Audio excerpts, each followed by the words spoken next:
Hey guys, it's Miss Miners. This is day 19 and we are on our fourth book this week. Remembering that our question for the week is, why is it important to face challenges? And we've been talking about the word courage and bravery, and we've been reading different stories about how people show courage and about the different challenges that some people face in their daily lives. So today we have another story that is about overcoming challenges, and it is about a character named Suki, and it's going to teach us about how Suki shows courage at school, and it has to do with something that is important to her that some people at her school just really don't understand, and it comes from her culture. So today's story is called Suki's Kimono. Okay, so it is by Sherry Ugaki and Stephanie Jorish. Okay, take a look at Suki on the front cover. And I want you to remember we're talking about the word courage and how Suki is going to show courage as she is facing certain challenges. So how do you think, just by looking at Suki, so she's obviously wearing something different. And we see in the title, it's called Suki's Kimono, and that's what that is called that she's wearing. How do you think other kids might react when she goes to school wearing that? And why do you think she might have to show courage while she's at school? I'm going to start off by reading the back cover for you today. It says, "You can't wear that," said Mari. "People will think you're weird."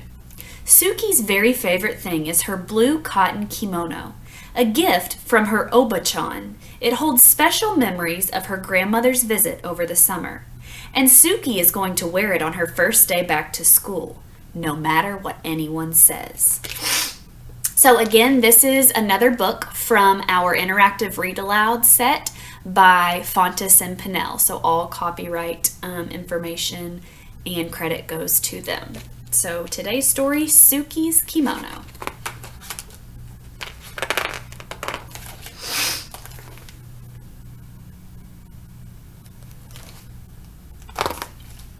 On the first day of school, Suki wanted to wear her kimono.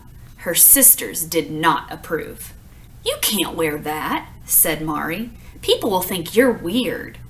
"You can't wear that," said Yumi. "Everyone will laugh and no one will play with you." "You need something new, Suki. You need something cool."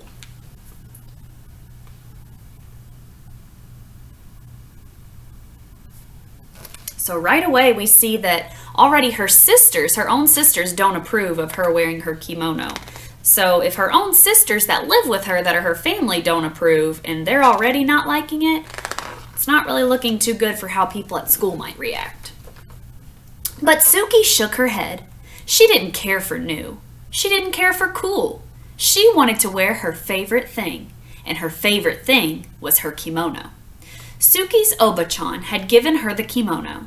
The first time Suki wore it, her Oba-chan took her to a street festival where they slurped bowls of slippery, cold somen noodles and shared a cone of crunchy shaved ice topped with a sweet red bean sauce.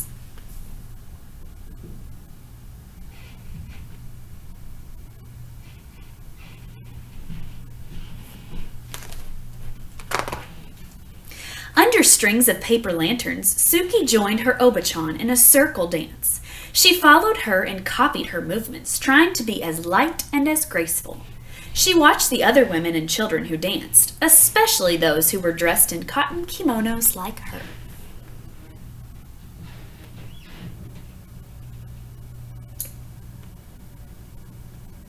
So it seems like so far, all of Suki's experiences and memories wearing her kimono are happy ones and positive ones. I wonder if it's going to be the same when she wears it to school. Let's keep reading. Later, Suki sat so close to the stage that when the taiko drummers performed, bum, bum, bum, bum, she felt like she'd swallowed a ball of thunder and her whole insides quaked and quivered. Before they left the festival, Suki and her Oba-chan stopped at a souvenir stand. There were many things to choose from, but her Oba-chan found the prettiest thing of all, a handkerchief of pale pink linen decorated with tiny maple leaves and cherry blossoms. When she gave it to Suki, she said, "This will help you remember our day."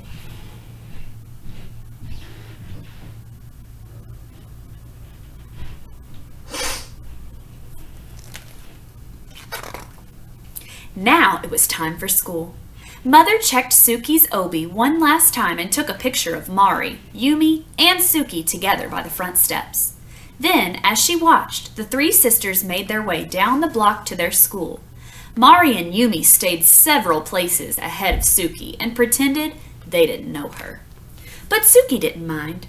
She turned and waved to her mother before she clip-clopped along in her shiny red gaita, feeling very pleased in her fan-patterned blue kimono.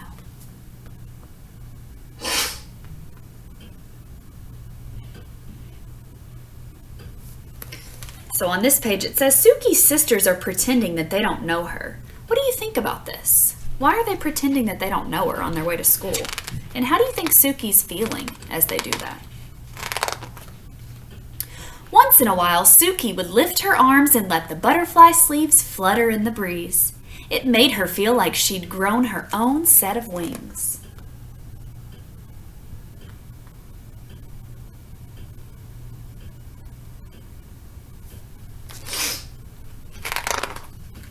When they reached the school, Mari and Yumi hurried across the yard to a group of their friends. Suki stopped and looked around.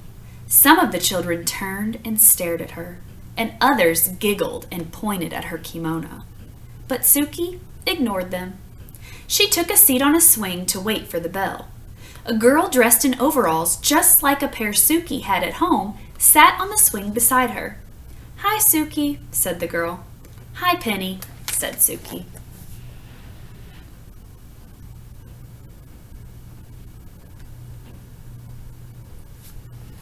So here we see that Suki is showing courage on this page. How is Suki showing courage on this page in particular?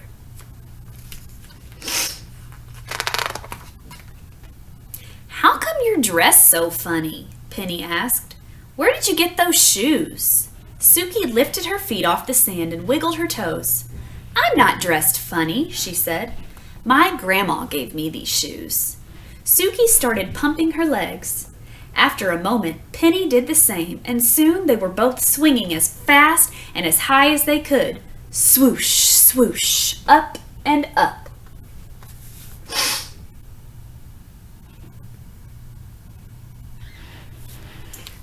So it seems like at first Penny is a little bit confused by what Suki's wearing. But does she be mean to her? Does she make fun of her? And how Penny is treating Suki different than the other children at the school? When the bell rang, Suki and Penny jumped off their swings and ran to the gym for the first day assembly. Once they were finally taken to their new classroom, Suki chose a desk near the window. Penny chose a desk next to Suki. As they waited for everyone to find a seat, two boys in front of Suki turned and snickered behind their hands. One of the boys reached over and snatched at Suki's sleeve. "Look at this," he said. "She's a bat!"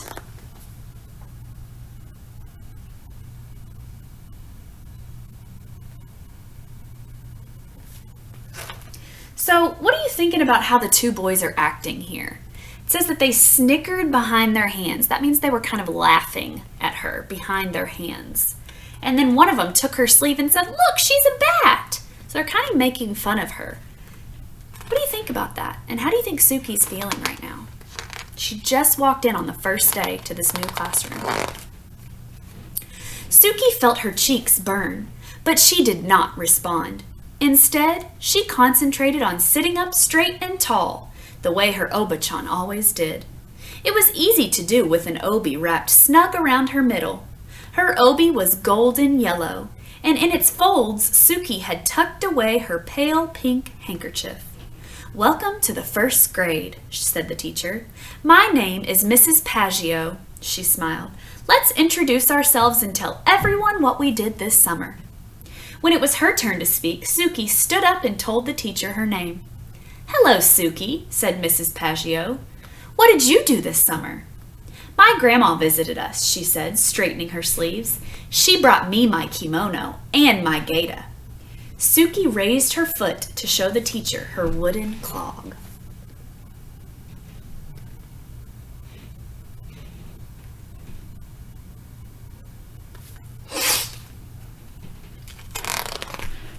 Somewhere in the classroom, someone laughed, but Suki took a deep breath and continued. The best thing was that she took me to a festival, and there were dancing girls dressed like me, and they danced like this. She took a few steps and swayed her arms sideways.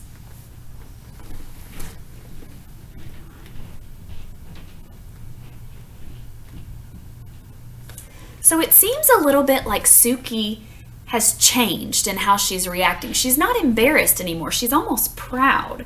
How can you tell that she's changed? And how can you tell the way that the students are reacting to Suki? And what do you think made her change?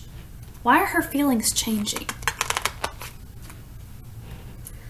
Look, now she's dancing, someone said. But Suki didn't hear. She hummed the music she remembered hearing at the festival. She remembered how it felt to dance barefoot in the open air on fresh-cut grass that tickled her toes. She tried to picture the other dancers, how they moved forward in the circle with the rhythm of the music, how they stamped their feet, first right, then left, swung their arms first up, then down, how they stepped back and back and back, then clapped. When Suki couldn't remember the next step, she made it up, just to keep dancing. 1, 2, 1, 2, 1, 2, stop.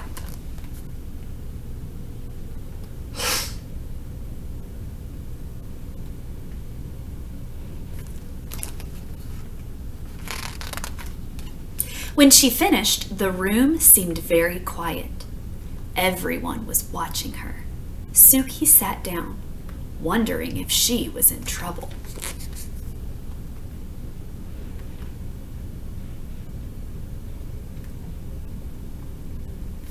So why do you think the room was so quiet when she finished? Do you think she was in trouble? Or do you think it's something else? What do you think might happen next? Let's see. But Mrs. Paggio said, "That was wonderful, Suki." And she started to clap. Then, so did Penny. And after a moment, so did the entire class.